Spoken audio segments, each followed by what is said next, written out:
Station மாஸ்டருக்கு ஆச்சரியம். இரவு 10 மணி. பேசஞ்சரில் போவதற்காக ஸ்டேஷனுக்கு வந்திருந்த கண்ணனை பார்த்து புருவத்தை சுருக்கினார். என்ன, பெட்டியோட கிளம்பிட்டீங்க? அவசரமாக தகவல் வந்தது. அம்மாவுக்கு உடம்பு ரொம்ப சீரியஸாக இருக்கா. யாருக்குமே சொல்ல முடியல. நான் பேசஞ்சரில் மதுரைக்கு போய் அங்கேருந்து பஸ்ஸாவது பிடிச்சு மெட்ராஸ்க்கு போகணும் சார். கண்ணன் அவருடைய முகத்தை பார்க்காமலேயே பேசினான். ரயில் வந்தது. ஏறிக்கொண்டான். கூக்குரலிட்டு ரயில் மெதுவாக நகர்ந்த போது அது அலமுவுக்காக அழுவது போல் இருந்தது. மறுநாள் பூட்டப்பட்டிருந்த தேவா ஃபெர்டிலைசர்ஸ் அலுவலகத்தை பார்த்த சைலப்பனுக்கு ஆச்சரியம். சார்பால் எங்கே போயிருப்பார்? பக்கத்தில் கண்ணன் தங்கியிருந்த அறைக்குள் எட்டி பார்த்தான். கண்ணனுடைய பெட்டி அங்கே இல்லை.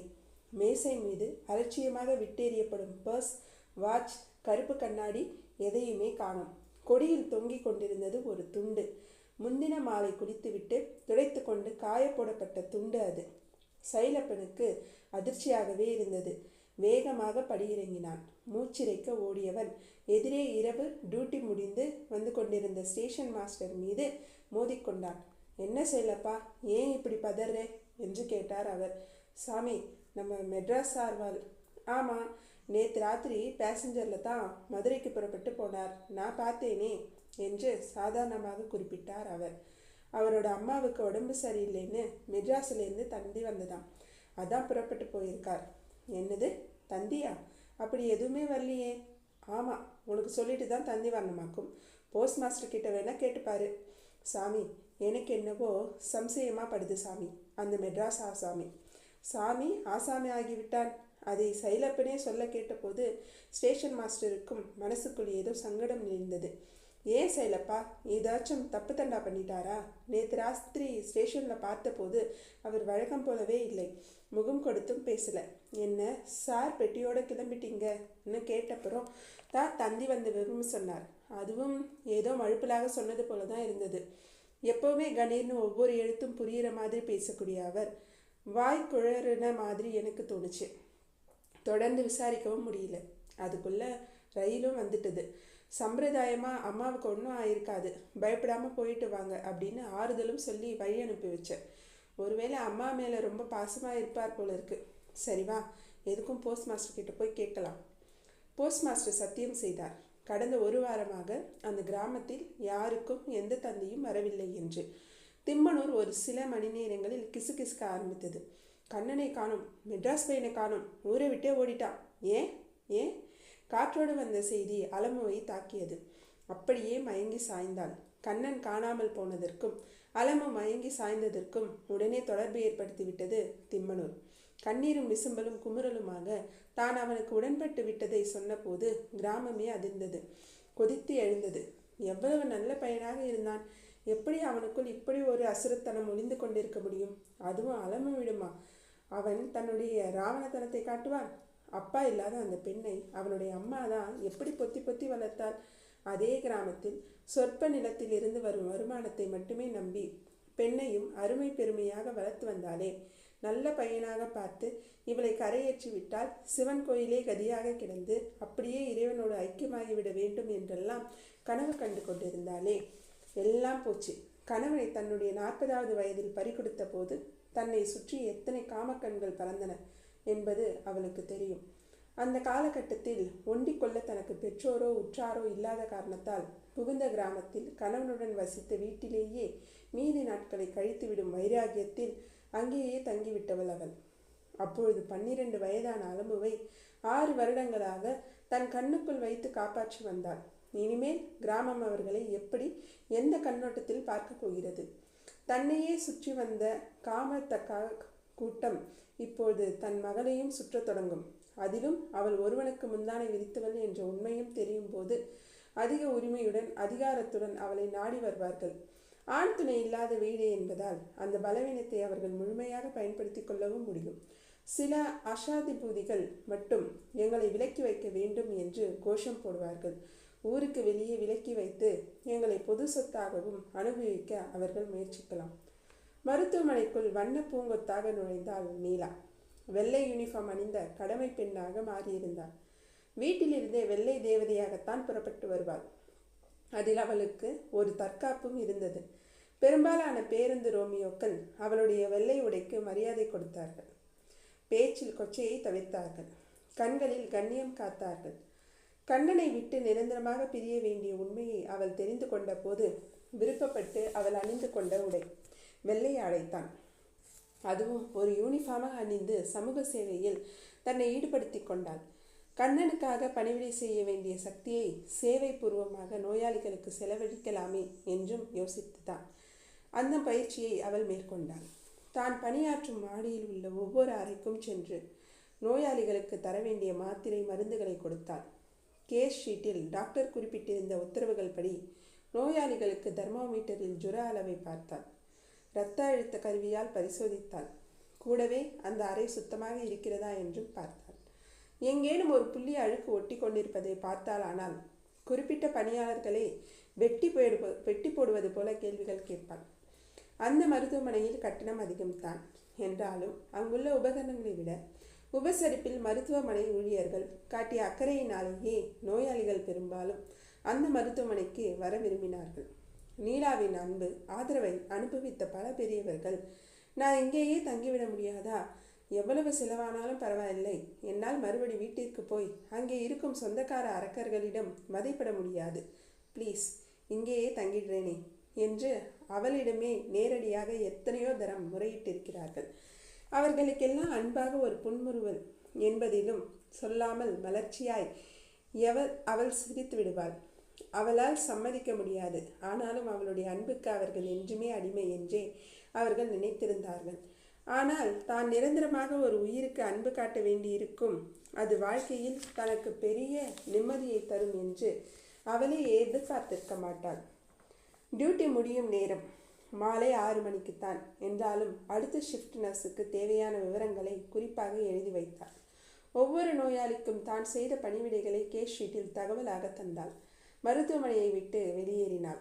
தான் பிடிக்க வேண்டிய பஸ் வரும் நிறுத்தத்துக்கு வந்தாள். காத்திருந்த கும்பலில் ஓரளவு தினசரி பழகிய முகங்கள் நட்பாக முறுவலித்தன.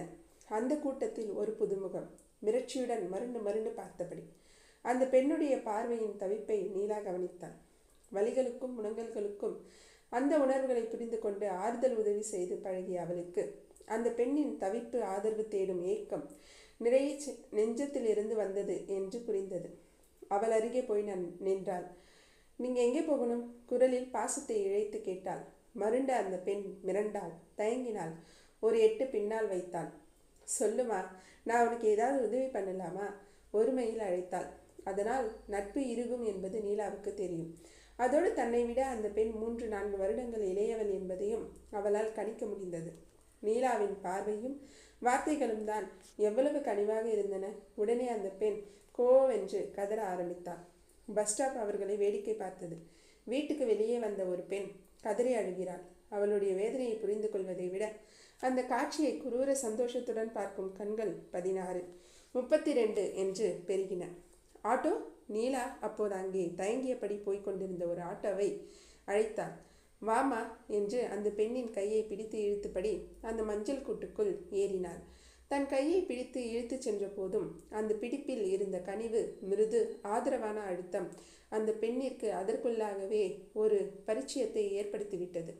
பதில் பேசாமல், ஆனால் கண்களில் பெருகிய நீரையும் விசும்பலையும் கட்டுப்படுத்த முடியாமல் நீலாவை பின்தொடர்ந்தாள். ஆட்டோ தன் வீட்டு வாசலில் வந்து நிற்கும் வரை நீலா அந்த பெண்ணிடம் எதுவும் கேட்கவில்லை, எதையும் பேசவும் இல்லை. ஆனால் அவளுடைய தோளை ஆதரவாக பற்றி கொண்டிருந்தாள். அந்த பெண்ணும் அந்த தோழமைக்கு அங்கீகாரம் கொடுப்பதைப் போல தன் தலையை நீலாவின் தோள் மீது சாய்த்து கொண்டாள். ஆட்டோ சாலை பள்ளங்களுடன் கொண்ட மோதல்களில் இவைகளை தாக்கிய போதெல்லாம் திடுக்கிட்டு மலங்க வீழ்த்த அந்த பெண் மறுபடி சோர்வு வயப்பட்டவளாக நீலாவின் தோள் மீதே சாய்ந்து கொண்டாள். வீட்டு படியேறிய போது கூட அந்த பெண்ணுக்கு நீலாவின் தாங்கலான ஆதாரம் தேவைப்பட்டது. அவளை ஹாலில் நாற்காலியில் அமர்த்திவிட்டு மின் விசிறியை தட்டிவிட்டாள் நீலா. அறையின் புழுக்கத்தை விசிறி ஜன்னல் வழியாக வெளியே விரட்டிவிட்டு எங்கிருந்தோ காற்றை பிடித்து இழுத்து வந்து இவர்கள் மீது வீசி தன் சேவையை செவ்வனே செய்தது. யாருமா இது? உள்ளே இருந்து வந்த நீலாவின் அம்மா கேட்டாள். தெரியலம்மா, பஸ் ஸ்டாப்பில் நின்றுக்கிட்டு இருந்தாங்க, யாருமே கூட இல்லை. பார்க்க முழிச்சுக்கிட்டு இருந்ததை பார்த்ததும் ஏதோ ஆபத்தில் சிக்கிக்கிட்டு இருந்ததாங்கன்னு புரிஞ்சுது. உடனே நம்ம வீட்டுக்கு கூட்டிக்கிட்டு வந்துட்டேன். நீலா விளக்கினாள். ஏமா? நீலாவின் அம்மா அந்த பெண்ணின் அருகில் வந்தாள். அவளுடைய தலையை ஆதாரத்துடன் தடவி விட்டாள். உன் பேர் என்னம்மா என்று நெகிழ்ச்சியுடன் கேட்டாள். அந்த பெண்ணுடைய விழிகளில் இருந்து இன்னும் வறட்சி அடையவில்லை. விழித்து பார்த்தாள். நீலாவை பார்த்தாள். பிறகு சொன்னால், என் பேர் ஆலமு. வாடா கண்ணா, என்ன திடுதிப்புன்னு வந்து நிற்கிறேன்? தியாகராஜன் வரவேற்றார். ஏண்டா ஒரு மாதிரியாக இருக்கேன், உடம்பு சரியில்லையா? மீனாட்சி தாய்க்கே உரிய பாசத்துடன் பதிப்பதித்தாள். ஒன்றுமில்லைம்மா, நல்லா தான் இருக்கேன். ரயில் கிடைக்காம பஸ்ஸில் வந்தேனா, தூக்கம் சரியில்லை, அதான் என்று தடுமாற்றமான பதில் தந்தான் கண்ணன். அம்மாவுக்கு மனசு ஆறவில்லை. பிள்ளையின் மனசுக்குள் ஏதோ கோளாறு. உடம்பில் வாட்டமில்லை, ஆனால் முகத்தில் இருக்கிறது. அது பயண கலப்பில்லை, மனசு கலங்கி இருக்கிறது. அதனால் முகத்தில் தெளிவு இல்லை. சரிப்பா, கையோடு போய் குளிச்சுட்டு சாப்பிடு என்று அம்மா அவனை உள்ளே அனுப்பி வைத்தாள். பிறகு கணவனை யோசனையுடன் பார்த்தாள். நானும் கவனிச்சேன், தியாகராஜன் சொன்னார். பையனிடம் ஏதோ மிஸ்ஸிங். எங்கே போச்சு அவனோட உற்சாகம், துள்ளல், எதற்குமே குதித்து கொண்டு வரும் ஆர்வம்? எதுன்னே தெரியல. எதற்காகவாது ஒரு அரை நாள் வீட்டை விட்டு அவன் விலகி இருந்தாலும் வீட்டிற்குள் நுழைந்த உடனேயே ஊர்க்கதையெல்லாம் பேசி அரட்டை அடித்து விட்டு தானே அடுத்த வேலையை பார்ப்பான். Something wrong. ஆசுவாசப்படுத்தி கொள்ள கண்ணனுக்கு அவகாசம் கொடுத்தார்கள் பெற்றோர்கள். அவனே ஆரம்பித்தான். எனக்கு அங்கே வேலை பிடிக்கலப்பா என்றான். குரலில் உணர்ச்சியே இல்லை. மனப்பாடம் பண்ணி ஒப்புவித்த மாதிரி, திட்டம் போட்டு பேசுவது போல. ஏண்டா? அப்பாவின் குரலில் சந்தேக கோபம். ஐயோ, அது படுமட்டமான கிராமம்ப்பா. ஒரு பயலுக்கும் ஒரு இழவும் தெரியல. உரத்தோட பெயர் தான் தெரிய வேண்டாம். அதனோட பலாபலன்களை சொன்னால் டக்குன்னு புரிஞ்சிக்க வேண்டாம். பசுஞ்சாணம் இருக்குல்ல, எதுக்கு உரம்? பயிரெல்லாம் சூடு பிடிச்சிக்கும். மழை பெய்யுது, சாணி உரம் இருக்குது. ரசாயன உரம் எதுக்குன்னு லெக்சர் அடிக்கிறாங்க. கிராமத்து பாணியிலேயே அவன் பேசினான். அம்மாவுக்கு சற்று நிம்மதி ஏற்பட்டது. அப்பாடா, கண்ணன் நம்ம கண்ணன் தான், அந்த மிமிக்ரி புத்தி போகவே இல்லை என்று தனக்குள் சொல்லி கொண்டாள். அவள் முகத்தில் நிலவிய அமைதியை கண்டு தியாகராஜனும் நிம்மதி பெருமூச்சு விட்டார். பிறகு இயல்பான உரையாடலுக்கு தயாரானார். வேலை பிடிக்கலன்னா விட்டுட்டு வா. வேண்டாங்கல, அதுக்காக ஒரு தகவல் கூடவா எங்களுக்கு சொல்லக்கூடாது? அம்மா கேட்டாள். அப்போது சார் என்று வாசலில் குரல் கேட்டது. வாங்க செல்வரங்கம். குரலுக்குரியவரை வரவேற்றார் தியாகராஜன். இன்னைக்கு தேதி 10 தானே, முதல் தேதியே வாடகை கொடுத்துட்டேனே என்று யோசனையுடன் கேட்டார். என்ன சார் கிண்டல் அடிக்கிறீங்க? செல்வரங்கம் சொன்னார். நான் ஒரு முக்கியமான விஷயம் சொல்கிறதுக்காக இந்த வீட்டை நான் வித்துடலாம்னு இருக்கேன். ஃப்ளாட் கட்டி வாடகைக்கு விடலாம்னு உத்தேசம். நீங்கள் தப்பாக நினைக்கக்கூடாது. இந்த மாத கடைசிக்குள்ளார வேறு வேலை பார்த்துட்டிங்கன்னா கண்ணா, எனக்கு ரொம்ப உதவியாக இருக்கும். என்னங்க திடுதிப்புன்னு இப்படி சொல்கிறீங்க? 20 நாளில் நான் எங்கேயே போய் வேறு வீடு பார்க்கறது? என்ன செல்வரங்கம் இது? அதை பற்றி நீங்கள் கவலைப்படாதீங்க. நானே உங்களுக்கு ஒரு வீடு பார்த்து வச்சுட்டேன். இதே வாடகை தான். என்ன, இத்தனை நாள் வட சென்னையில் வாழ்ந்துட்டீங்க, இப்போ தென் சென்னைக்கு போகணும், மயிலாப்பூர்.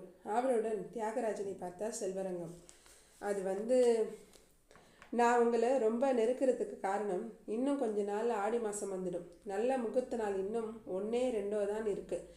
ஆடி ஆரம்பிக்கிறதுக்குள்ளே சேல் டீல் போட்டுக்கலாம்னு தான். நீங்களும் அதே முகூர்த்த தேதியில் வேறு வீடு மாற்றிக்கலாம். என் மனைவியும் பையனும் என்ன சொல்லுவாங்கன்னு தியாகராஜன் இழுத்தார். அப்போது குறுக்கிட்ட கண்ணன், அவர் தான் வேறு வீடும் பார்த்து தரேன்னு சொல்கிறாரே அப்பா. இந்த மாதிரி ஒரு வீட்டுக்காரர் கிடைப்பாரா? உடனே வீடு மாற்றிக்கலாம் என்று படப்படப்பாக கூறினான். பிறகு செல்வரங்கம் பக்கமாக திரும்பினான். வீடு மாற்றிக்கலாம் சார், ஆனால் எல்லா சாமானையும் லாரியில் ஏற்றி புது வீட்டுக்கு கொண்டு போய் சேர்க்க வேண்டியது உங்கள் பொறுப்பு, சரிதானா என்று கேட்டார். சிரித்தான். மாதம் வாடகையும் நானே கொடுத்துடுறேனே என்று சொல்லி அவரும் சிரித்தார். அந்த வீட்டை மாற்றுவதில் கண்ணன் ரொம்பவும் முனைப்பாக இருந்தான். அது மட்டுமல்லாமல் உடனடியாக தேவா ஃபெர்டிலைசர் நிறுவன வேலையை ராஜினாமா செய்துவிட்டு ஒரு ரசாயன கம்பெனியில் விற்பனை அதிகாரியாக பணிபுரியும் மேற்கொண்டான். இந்த மாற்றங்களின் அவசரத்தை அவனும் அவனுடைய மனசுக்குள் அரித்து கொண்டிருந்த அலம்புவும் மட்டுமே அறிவார்கள். Post master, station master, head master என்று ஊர் பிரமுகர்கள் எல்லாருமே தேவா ஃபெர்டிலைசர் அலுவலகத்தை முற்றுகையிட்ட போது, எங்களுக்கு என்ன தெரியும் அவன் எங்கே போனானோ என்று பதில் சொல்வது போல ஒட்டடைகளும் தூசு தும்புகளுமாக இருந்த அந்த கட்டடம் அவளை பார்த்தது. மெட்ராஸ்லேயே இருக்கிற இதோட ஹெட் ஆஃபீஸ், தகவல் கேட்கலாம் என்று ஒரு யோசனை சொல்லப்பட்டது.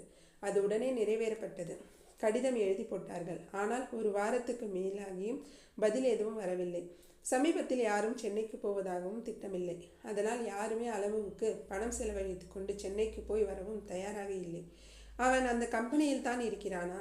அவன் முகவரி என்ன என்று எதையுமே தெரிந்து கொள்ள முடியாத சூழ்நிலையில் தோன்றிய கிராமத்து கண்களில் சோகமும் பச்சாதாபமும் மெல்ல மறைய துவங்கின. சில வக்கிரமான ஆண்களின் கண்களில் வேட்கையும் தென்பட்டது. மனசுக்குள் கண்ணனை நினைத்து ஏக்க பெருமூச்சு விட்டு கொண்டிருந்த சில பெண்கள் அந்த ஏமாற்றத்தையும் அலமு அனுபவித்து விட்டாளே என்ற பொறாமையையும் கடும் சொற்களால் வெளியேற்றி அலமுவை தகித்து தம் உஷ்ணத்தையும் தனித்து கொள்ள முயன்றார்கள். கிராமத்தின் இப்போதைய இலக்கு அலமு. விடலை பையன்கள் அவள் வீட்டு வழியாக போகும்போது வரும்போது விசில் அடித்து அலமுவை வருத்தப்பட வைத்து குரூரமாக சந்தோஷப்பட்டார்கள். அவளையும் அவளுடைய தாயையும் நிந்தித்து அவர்கள் படும் வேதனையை மனசுக்குள் ரசித்து கொண்டிருந்தார்கள்.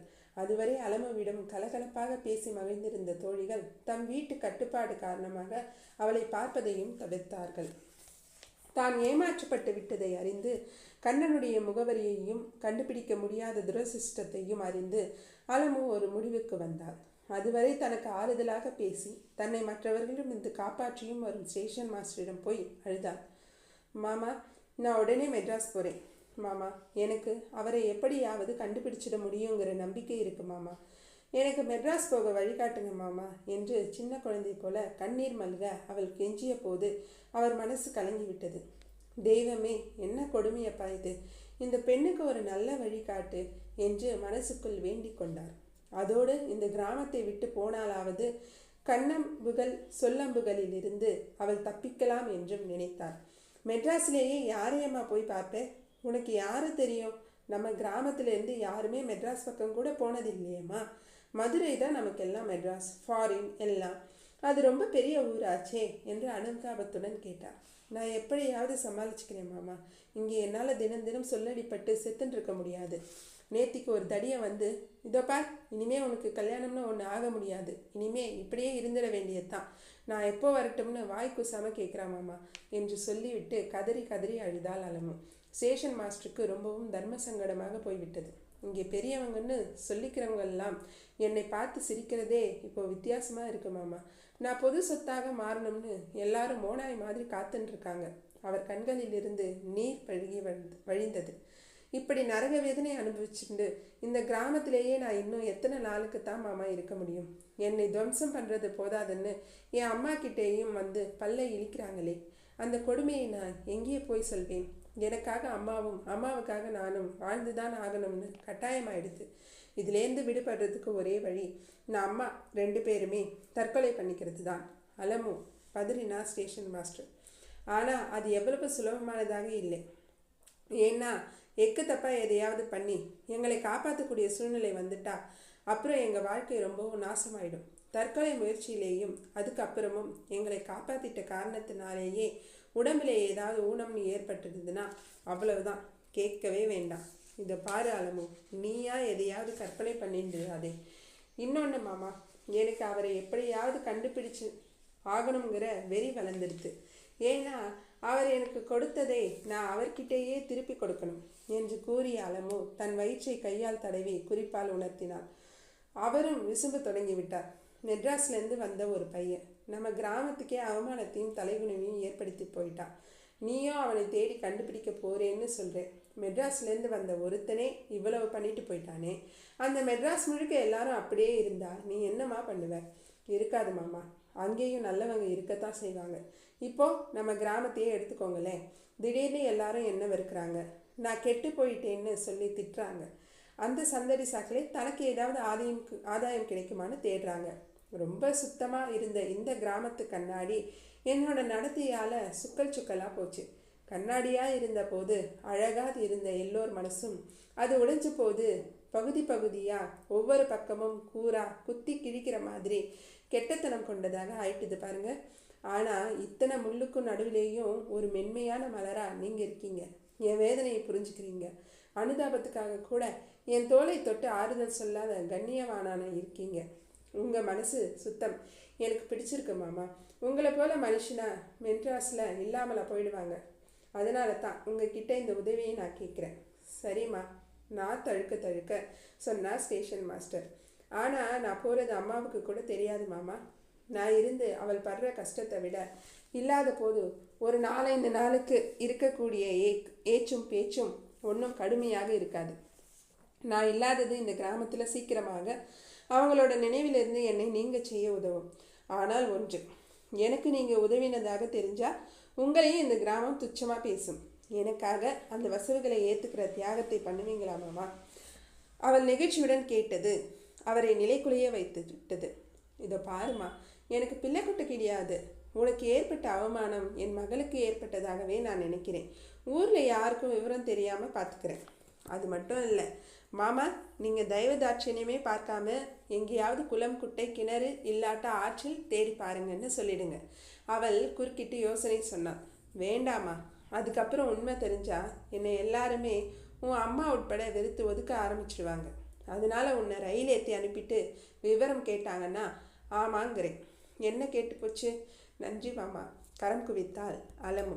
பாலா ஸ்டேஷன் மாஸ்டர் கூப்பிட்டார். தன்னுடைய வீட்டிலேயே முன் தாழ்வாரத்தில் அவன் தங்கி கொள்ள வசதி பண்ணி கொடுத்திருந்தார். கல்யாணம்னு எதையாவது பண்ணிண்டு குடியும் குடுத்தனமா இருக்கக்கூடாதா என்று அவர் அவனிடம் அவ்வப்போது கேட்பார். அது என்னத்துக்கு சாமி, வேண்டாத வேலை. கல்யாணம்னு பண்ணிக்கிட்டு அப்புறம் இவ பேச்சு கேட்டுக்கிட்டு உங்களுக்கு சரியாக வேலை செய்ய முடியாமல் போயிருச்சுன்னா நல்லா இருக்காதுங்க. கல்யாணமும் வேணாம், ஒன்றும் வேணாம் என்று பதில் சொல்வான் பாலா. அவரிடமே சேவகனாக, ஏன் அடிமையாக என்று சொன்னாலும் அவனுக்கு சந்தோஷம்தான். கொட்டில் மாடாக பணியாற்றி இறுதி வரை அந்த நிலையிலிருந்து மேலே வரவே விரும்பாத திருப்தியற்ற மனநிலையுடன் இருந்த பாலா அவர் கூப்பிட்டவுடன் ஓடி வந்தான். சாமி, பாலா ஒரு வேலை பண்ணு. அலமு உனக்கு தெரியும், இவளோட இப்போதைய நிலைமையும் தெரியும். இவளுக்கு ஒரு உதவி பண்ணு. ராத்திரி பேசஞ்சர் ரயிலில் மதுரைக்கு அழைச்சிட்டு போய் அங்கேருந்து மெட்ராஸுக்கு பஸ் ஏற்றி விட்டுடு. என்ன சரியா?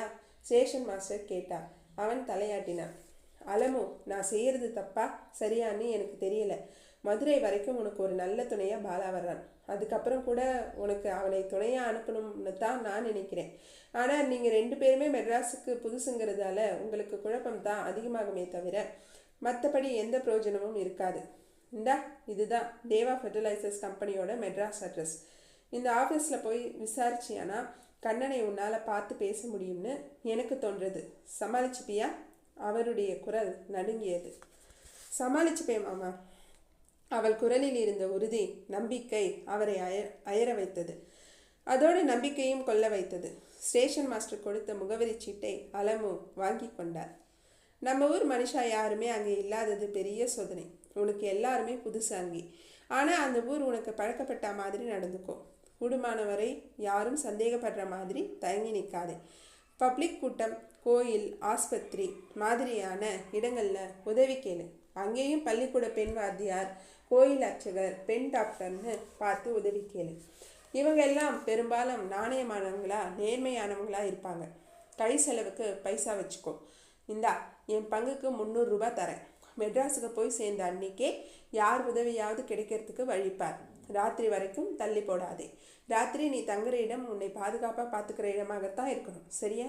அலமுவின் கண்களில் பெருகிய நீர் நிற்பதாகவே தெரியவில்லை. தன் நன்றியை தெரிவிக்க அவளுக்கு வேறு வழியே தெரியவில்லை. பாலா, ராத்திரி ஸ்டேஷனுக்கு வந்துடு. அலமு, நீ எப்படி வீட்டை விட்டு வரப்போற? ஒன்று செய், என் வீட்டுக்கு வந்துடு. என் மனைவியோட பேசிண்டுரு. நம்ம கிராமம் ராத்திரி 8 மணிக்கெல்லாம் அடங்கிடும்னாலும் குறைஞ்சபட்சம் 10 மணி வரைக்குமாவது தூங்காமல் கண்ணையும் காதையுமா திறந்து வச்சுட்டே இருக்கும். ஜாக்கிரதை. நீ என் வீட்டுக்கு வந்துட்டியானா அப்புறம் நான் சமாளிச்சுப்பேன். கொல்லைப்புறமா பாலாவோட ஸ்டேஷனுக்கு போயிடு. காத்தால யாரேனும் கேட்டால் நான் சமாளிச்சுக்கிறேன்.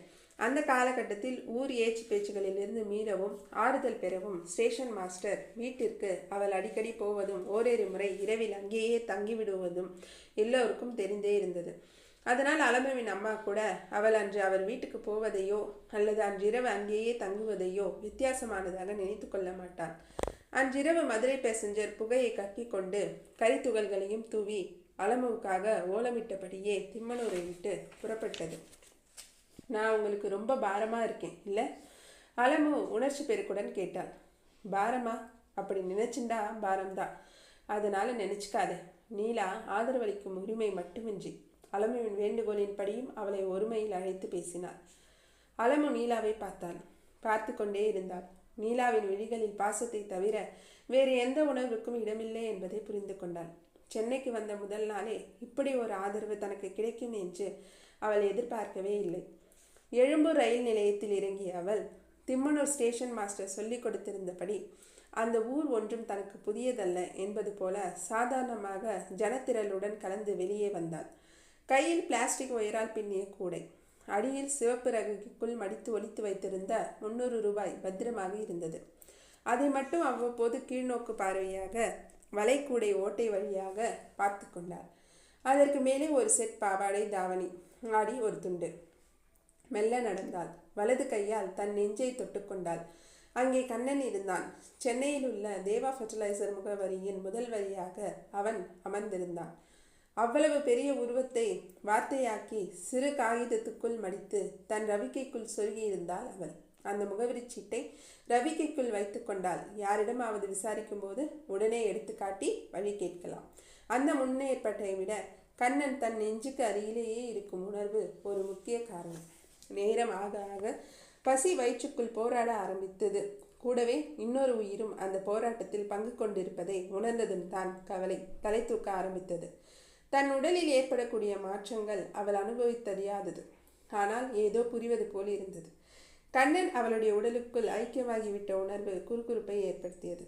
நிமிடம் கரைய கரைய காலை போய் மதிய சூரியன் தகிக்க ஆரம்பித்த போது இரவு வந்துவிடக் கூடாதே, அன்றிரவுக்குள்ளேயே தனக்கு ஒரு பாதுகாப்பு துணை கிடைத்தால் நல்லதாயிற்றே என்று அவள் பரிதவித்தாள். அந்த பரிதவிப்புடன் பேருந்து நிறுத்தத்தில் அவள் நின்றிருந்த போது தான் காலை ஷிஃப்டை முடித்துவிட்டு அந்த நீலாவின் அறிமுகம் கிடைத்தது. 2வது மாதத்தின் ஆரம்பம் அவனுடைய வயிற்றுக்குள் காலத்தின் வளர்ச்சியை உருவமாக்கி காட்டும் வித்தை. கால பரிமாணத்தை வெறும் மணி, நிமிஷம், வினாடியில் கூட்டி பார்க்காமல் வயிற்றில் வளரும் சிசுவின் வளர்ச்சியுடன் ஒப்பிட்டு காலத்துக்கே உருவம் கொடுக்கும் இயற்கையின் கணக்கு. நீ என் வீட்டில் என் அம்மாவுக்கு துணையாக இருக்கிறது எனக்கு பெரிய நிம்மதி அனுபவம். உன் அம்மாவுக்கு தகவல் தெரிவிச்சியா? நீ என் கூட நிம்மதியாக சௌக்கியமாக இருக்கிறதாக லெட்டர் எழுதினியா? நீலா அப்பறியுடன் கேட்டாள். எழுதணும். அலமு பதில் சொல்லிவிட்டாலே தவிர அவளால் கடிதம் எழுத முடியவில்லை, விருப்பமில்லை. எப்படியாவது அவரை கண்டுபிடித்த பிறகு அவருடன் போய்தான் கிராமத்தில் நிற்க வேண்டுமே தவிர அதற்கு முன்னால் தன்னை பற்றிய விவரங்களை யாருக்குமே அம்மா உட்பட தெரிவிக்கக்கூடாது. தெரிவித்தால் இன்னும் தன்னை போட்டு அந்த கிராமம் வெல்லும், தன் அம்மாவுக்கு உயிரோடு கொல்லும் என்று மனசுக்குள் நினைத்து கொண்டாள். Station master மாமாவுக்காவது தெரிவிக்கலாமா? தெரிவித்தால் அவர் சந்தோஷப்பட்டு தன் அம்மாவிடம் விவரம் சொல்வதற்கு வாய்ப்பு உண்டு. அதோடு அந்த விஷயம் கிராமத்துக்கு பரவலாம். அவரை சந்தேகப்படலாம். நான் தான் அனுப்பி வச்சேன் என்று உண்மையை ஒப்புக்கொள்ள வேண்டிய நெருக்கடி அவருக்கு ஏற்படலாம். அலமு கடிதம் எழுதும் எண்ணத்தை ஒத்தி போட்டாள். தான் விளக்கத்தை நீலாவும் ஏற்றுக்கொள்வாள் என்று நம்பினாள். நீலாவுக்கும் அலமுவின் மன உறுதி பிரமிப்பை கொடுத்தது. இவ்வளவு பெரிய நகரத்தில் அவள் எங்கே போய் தன்னை கெடுத்தவனை கண்டுபிடிக்கப் போகிறாள்?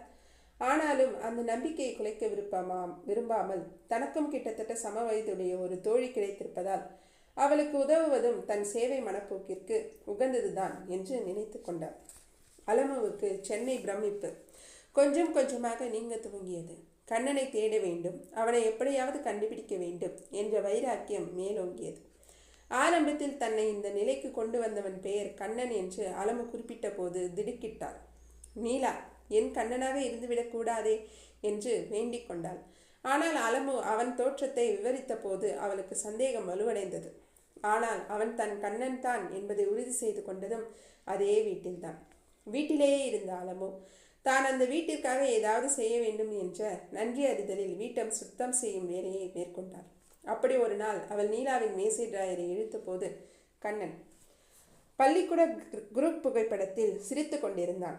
லேசாக மீசை அரும்பு துடித்த முகம். வருடங்களின் இடைவெளி பெரிய வித்தியாசம் எதையும் தோற்றுவிக்கவில்லை. அவனேதான், நிச்சயம் அவன்தான். அவனுடைய போட்டோ எப்படி நீலாவின் மேசைக்குள்? அலமு தவித்தாள். நீலா வரும் வரை காத்திருக்க பொறுமை இல்லை அவளுக்கு. நீலாவின் அம்மா வசந்தியிடம் அந்த புகைப்படத்தை எடுத்துக்கொண்டு ஓடினாள். அம்மா அம்மா, இது யார் அம்மா? இவன் பேர் கண்ணன் தானே என்று அவளிடம் அந்த புகைப்படத்தை நீட்டி கண்ணனுடைய உருவத்தை கைவிரலால் சுட்டிக்காட்டி கேட்டாள் அலமு. வசந்தி அந்த புகைப்படத்தை பார்த்தாள். அலமுவின் தளிர் விரல் நடுங்கியபடி சுட்டிக்காட்டிய பையனை பார்த்தாள். குழப்பத்துடன் நிமிர்ந்தாள். இந்த பையனை உனக்கு தெரியுமா? தெரியுமாவது? அலமுவின் குரலில் கோபம். அவனை அப்போதே கண்டுவிட்டார் போன்ற பெருமை. எங்கள் கிராமத்துக்கு வந்து ஒரே வாரத்தில் எங்கள் எல்லாரையுமே பைத்தியமாக்கியவர் என்னை விசும்பினாள் அலமு.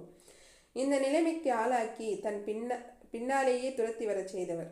குப்பென்று வசந்தியின் மனதுக்குள் வேதனை. என் பெண் நீலாதான் அவனால் பைத்தியமானாள் என்றால் எங்கோ கிராமத்தில் பிறந்து வளர்ந்த இந்த பெண்ணுமா என்று தனக்குள் கேட்டுக்கொண்டார். கண்ணன் மீது தான் கொண்ட காதலை தன்னிடம் நீலா தெரிவித்திருந்தாள் என்றாலும் இந்த சமயத்தில் இந்த பெண்ணிடம் அதை சொல்வது சரியாக இருக்காது என்பதை உணர்ந்தாள். ஆனாலும் அவளுக்கு ஒரு பதிலை சொல்ல வேண்டும் என்பதற்காக, இந்த பையன் பேரு என்னன்னு எனக்கு தெரியாதுமா, ஆனால் இது அவள் ஸ்கூலில் எடுத்த அவள் கிளாஸ் பசங்களோட குரூப் ஃபோட்டோ, அவ்வளோதான் எனக்கு தெரியும் என்றாள். எனக்கு தெரியும், இது கண்ணன் தான். அட, நீலாக்கா கூட அவருக்கு நேர்கீழே நின்றுருக்காங்களே என்று தன் வியப்பை தெரிவித்தாள். மாலையில் நீரா வரும் நேரம் பார்த்து கடைக்கு போவதா அலமுவிடம் சொல்லிவிட்டு தெருமுனைக்கு போய் நின்று கொண்டாள் வசந்தி. நீலா வந்தவுடன் பரபரப்பாக அவளிடம் விஷயத்தை சொன்னாள். அலமு புகைப்படத்தை பார்த்ததையும் அதில் கண்ணனை அவள் அடையாளம் கண்டு கொண்டதையும் விவரித்து சொன்னாள். நீ வீட்டுக்கு முன்னால போ நீலா, நான் அப்புறமா வரேன், ஜாக்கிரதை, அவளிடம் உணர்ச்சி வசப்பட்டு பேசிடாதே, அவள் நம்மையே நம்பி வந்திருக்கிறாள் என்று எச்சரிக்கவும் செய்தாள். நீலா கல்லாகி போனாள். என் கண்ணனா இப்படி கேவலமாகி போனான்? என்னை ஏறெடுத்து பார்க்காத அவன் பிற எல்லா பெண்களிடமும் அப்படித்தான் நடந்து கொள்வான் என்று நான் நினைத்திருந்த கௌரவத்தை பொடிப்பொடியாக்கி விட்டானே. ஒருவேளை என்னைப் போலவே அலமும் அவனிடம் தானாக போய் விழுந்திருப்பாளோ? கண்ணன் என்ற வண்டை தேடி பெண் என்ற எந்த மலரும் ஓடி வரும். உண்மைதான், அப்படிப்பட்ட ஒரு மலர்தான் இந்த அலமு. நினைக்க நினைக்க அலமும் இதுதான் அவளுக்கு கோபமாக வந்தது. ஒருவேளை தனக்கு கிடைக்காத ஒரு பேரு தவறான வழியானாலும் அலமுக்கு கிடைத்து விட்டதே என்ற பொறாமையா? தலையில் சிலுப்பி கொண்டாள் நீலா. இல்லை, சமூக சேவைக்கு என்னை நான் அர்ப்பணித்து கொண்டாகிவிட்டது. இனிமேல் துன்பத்தில் இருப்பவர்களுக்கு உதவுவதுதான் என்னுடைய ஒரே வேலை. அலமுவின் காதலன் யார் என்பது தெரிந்துவிட்டதால் ஒரு ஆறுதல். அவனா இவனா என்று யூகத்தை வளர்த்து கொள்ள வேண்டிய அவசியமில்லை. இனிமேல் நேரடியாக கண்ணனை குறிவைத்து தேட ஆரம்பிக்க